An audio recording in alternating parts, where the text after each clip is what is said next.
제가 얘를 왜 데려왔냐면요. 얘 꼬마 거북이잖아요. 얘를 잊지 마시라고. 딱 요 수준. 예. 제가 얘랑 비슷하거든요. 요 수준을 잊지 마시라고.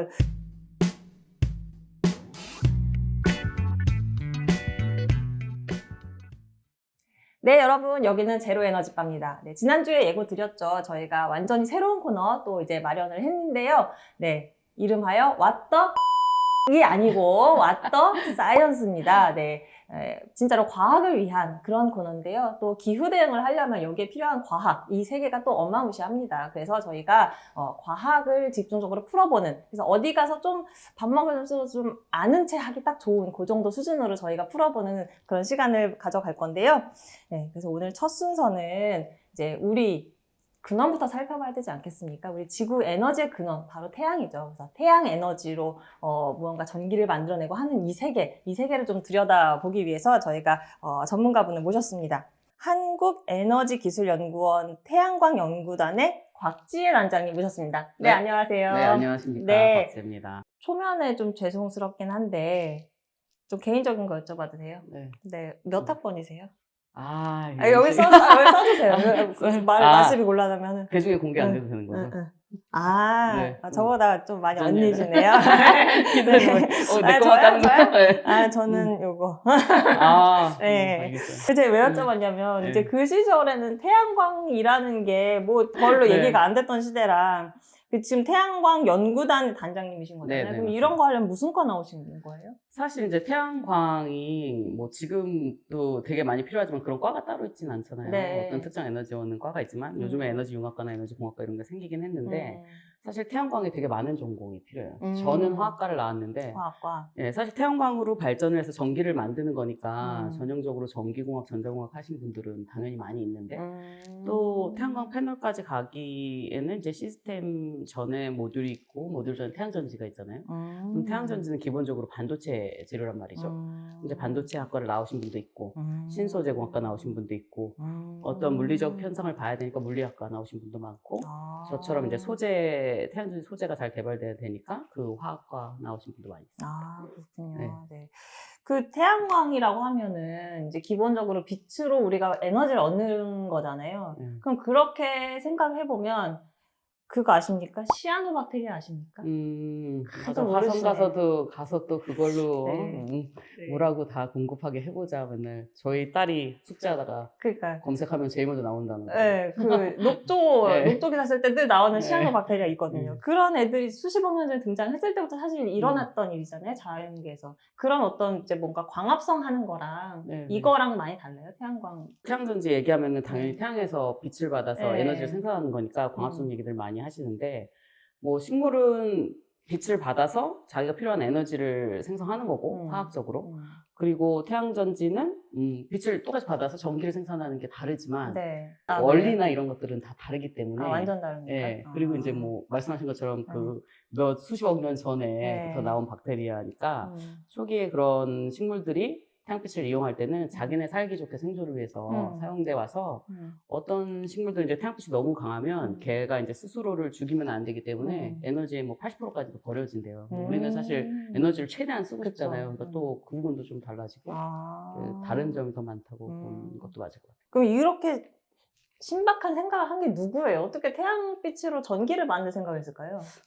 프랑스의 이제 물리학자가 네. 물론 물리학자라고 하기에는 이제 19살에 아빠 실험실에서 뭐 염화은을 백금에다 코팅해서 뭐 산성용액에 담궈가지고 뭐 조금 실험을 해보니까 전류가 발생하더라. 그래서 특정 물질에 빛을 쪼이면 전류가 발생하는 그런 현상을 이제 발견을 하고 그때 당시에 무슨 프랑스 무슨 과학 아카데미 이런 학회제도 냈대요. 그러면 그 시절에는 또 천재가 많아서인지 어쨌건 그게 이제 첫 번째인데 그렇다고 해서 그게 이제 태양전지로 사용될 만큼이었던 건 아니고 이제 1870년대는 되게 여러 사람들이 뭐 이제 셀레늄이라는 고체 물질을 가지고 또 여러 가지 처리를 했겠죠.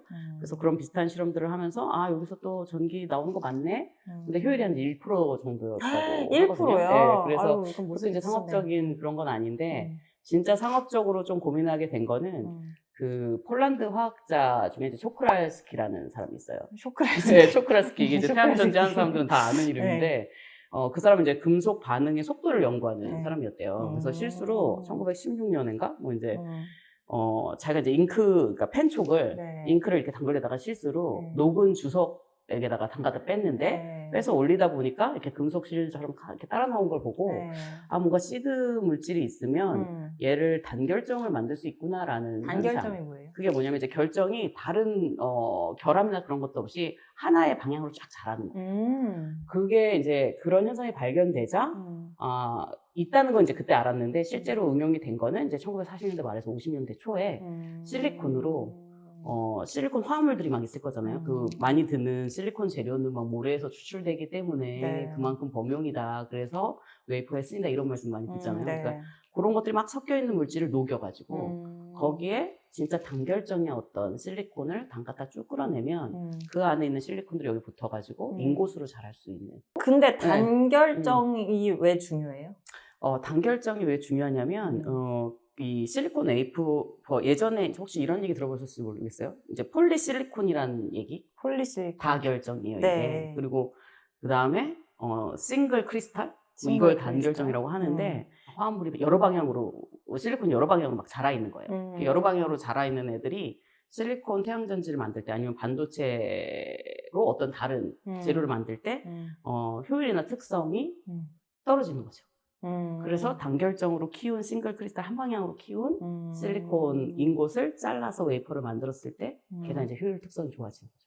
그래서 단결정이 중요하고 그리고 이제 뭐 단결정이 아니더라도 어쨌든 결정은 뽑아내야 된단 말이에요. 네. 그 실리콘 옥사이드 이런 데 실리콘이 섞여 있는 건데 걔가 그냥 실리콘만 필요하지 실리콘 화합물이 태양전지에 쓰이거나 웨이퍼를 만드는 게 아니니까 걔를 실리콘을 뽑아내려면 어쨌건 녹여서 그 안에서 실리콘을 추출해내야 되잖아요. 네. 그 추출하는 방식이 이제 그 결정을 성장시킨다고 하는데 그게 이제 한 방향으로 보면 단결정. 그럼 조금 더 싼 값으로 이렇게 하는 방법이 있겠죠.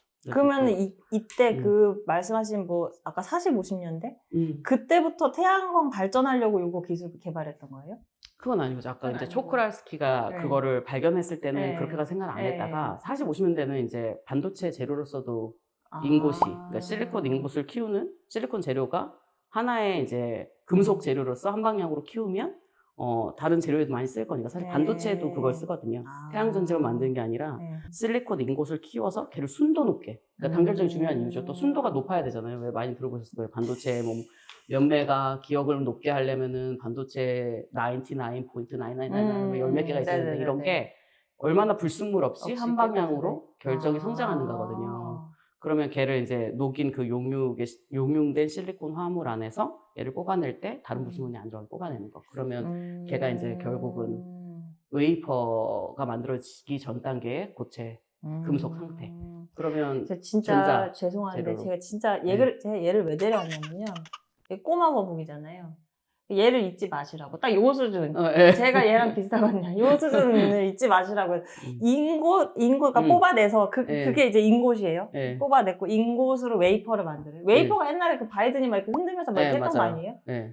그게 이제 우리 뭐 전자 제품에 다 들어가는 칩 같은 거에도 다 반도체가 들어간다고 하잖아요. 네. 그 반도체는 굉장히 많은 곳에 쓰이는데 우리 전자제품은 다 들어가는 애들인데 걔도 결국은 그런 웨이퍼에서 만들어지는 거거든요. 이렇게 비교해도 돼요? 그러니까 인곳이 요 실이고 웨이퍼가 그걸로 딴 직물이고 반도체는 이제 그걸로 만든 옷 이렇게 해도 돼요? 그렇게 해도 쉬울 것 같아요. 근데 인곳의 모양새는 아무래도 아까는 이제 펜촉을 끌어올리니까 칠이 따라 나오더라 했잖아요. 근데 반도체 웨이퍼는 어떻게 생겼냐면 이게 넓잖아요. 네. 한 200, 뭐 플러스 마이너스 200cm 되잖아요. 그러면은 이 이제 넓은 그 통에서 이렇게 끌어올려주면 이만한 원통이 되는 거죠. 네. 원통. 그래서 인곳을 보면은 이렇게 뚱뚱하게 원통을 걔를 잘라서 슬라이스 한 장 한 장이 웨이퍼. 그 웨이퍼 위에 무슨 짓을 하느냐로 어떤 전자제품에 어떤 종류의 반도체가 되고 태양전지도 결국 반도체니까 이제 태양전지 용도로 쓰고 그리고 기본은 실리콘을 녹인 곳에서 실리콘을 뽑아낸다는 거. 그게 이제 기본이죠. 그게 이제 가장 상용화된 태양전지와 반도체의 기본 재료. 물론 다른 재료를 쓰는 것도 있습니다. 그러면은 이게 실제로 그래서 쓰여진 거는 그럼 언제부터예요? 그래서 그게 이제 1950년 뭐 이때쯤에 이 공법으로 진짜 인곳이 잘 뽑아내지네. 물론 순도가 요즘보다 더 나빴을 수는 있지만 그 단결정을 성장시킨다는 게 뭐 100%는 어쨌건 될 수는 없으니까. 그리고 결정이 한 방향으로 자라고 다른 불순물도 없고 뭐 이런 것들 상태인데요. 이제 아까 제가 다결정도 얘기했는데 아무 방향으로 자라도 그게 결정 성장의 방향이 달라지는 그런 게 다결정인데 어쨌든 그렇게 키운 실리콘 인곳에서 잘라낸 그 반도체로 1954년 그때쯤 이제 벨랩에서 걔네를 태양전지로 이제 만들어 본 거죠. 근데 그때는 효율이 4% 정도 됐대요. 그래서 그 4%짜리가 나오고 엄청나게 이제 상용화. 근데 4%인데 상용화를 이미 생각했다는 거죠. 그래서 상용할 수 있다. 뭐 이렇게 해가지고 뭐 그때 당시에 이제 뭐 뉴스 페이퍼에 그러니까 신문에 이 태양이 주는 무한한 에너지로 우리가 에너지를 공급할 수 있는 신세대가 열렸다라고 1950년대에 했다고 합니다. 지금 몇 프로 나와요? 아직 상용화가 완전히 안 된 그래도 셀 크기에 가장 높은 실리콘 태양전지 기반 그것도 재료나 구조에 따라 종류가 다양한데요. 그 중에 가장 고급 기술로 아직 상용 안 됐지만 웨이퍼 크기의 것은 27.06%가 작년에 세운 신기록이고 그냥 막 파는 태양전지는 24, 20% 나와요. 그러니까 23에서 24 그쯤은 살 수 있다라고 보시면 돼요. 네. 자, 그래서 이제 오늘의 가장 중요한 이거 설명 진짜 잘해주셔야 돼요. 그래서 태양광은 어떻게 도대체 빛으로 전기를 만드냐. 이거 인터넷 찾아보면요. 진짜 막 뭐 광전 효과가 어쩌고 무슨 막 양자역학까지 가거든요. 그렇게 설명해 주시면 안 되고요. 그러니까. 네, 최대한 쉽게 여기 써주셔도 돼요. 네. 저 그게 가장 기본인데 그 질문을 받을 때 맨날 대충 말하고 넘어가요. 근데 그러니까 이번에 얼마나 성공할지. 설명해봤자 너는 모를 거야. 약간 이런 거죠. 아니, 저도 잘 모르겠어. 이러는 거죠. 그래서 제가 딱 이 수준일지는 몰라요. 근데 일단 반도체라는 물질이라는 게 사실 이제 물체가 그 안에 이제 자유전자가 잘 움직이는 게 도체고 금속은 막 전자가 막 움직이다. 그 다음에 부도체는 못 움직이는 애고 반도체는 그 중간쯤에 어떤 정화를 갖고 있는 애잖아요. 근데 거기에 가령 아까 말한 뭐 불순물 무슨 뭐 금속 물질이 다른 애가 혼입된다든가 아니면 열을 준다든가 빛을 준다든가 아니면 뭐 다른 어떤 뭐 전자파를 준다든가 이런 자극으로 자유전자가 잘 움직여지게 되는 거예요. 이게 이제 반도체란 말이죠. 그럼 태양광 같은 경우에는 그 자극이 빛인 거죠. 그래서 빛을 줬을 때 자유전자가 잘 움직이게 되는 재료. 그 반도체 재료 중에서도 그런 아이가 이제 태양전지로 쓰이는데, 그래서 아까도 1839년에 뭐 베크렐이 발견했을 때 어떤 특정 물질에 빛을 쪼이면 전류가 생기더라 이거잖아요. 그러니까 모든 물질이 태양전지가 될 수 있는 건 아니지만 반도체 중에서도 빛을 잘 흡수하는 물질이어야 돼요. 그래서 걔네 고유의 밴드갭을 갖는다고 말을 하는데 그게 이제 아까 말한 뭐 전자가 튀어나오고 양자역학하고 이제 이런 영역일 거예요. 어떤 재료들은 그냥 쉽게 그냥 중학교 때 배운 화학을 생각해 보면 주기율표가 있잖아요. 네. 주기율표에 다 1족, 2족, 3족, 4족 이렇게 있잖아요. 그래서 실리콘이 딱 4족이란 말이에요. 그러면 아무튼 걔네가 가진 그런 그냥 원소 반도체 재료 뭐 웨이퍼 이런 걸 떠나서 그냥 원소 하나하나를 고민해 보면 그 원소들이 모여서 화합물을 만들고 원소들이 모여서 금속도 만들고 반도체도 만들 거 아니에요. 그럼 실리콘이 어쨌건 걔가 갖고 있는 전자가 튀어나와가지고 뭔가 전류를 흘려주게 해야 되는 거예요. 근데 그 재료마다 고유의 어떤 정도 에너지를 받아야 전자가 튀어나갈 수 있지?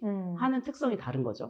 그래서 그거를 내가 갖고 있는 그 재료가 갖고 있는 이제 에너지의 어떤 용어로 밴드갭이라고 하는데 그 밴드갭, 그 전자 튀어나갈 수 있게 해주는 그런 물질마다 다를 거잖아요.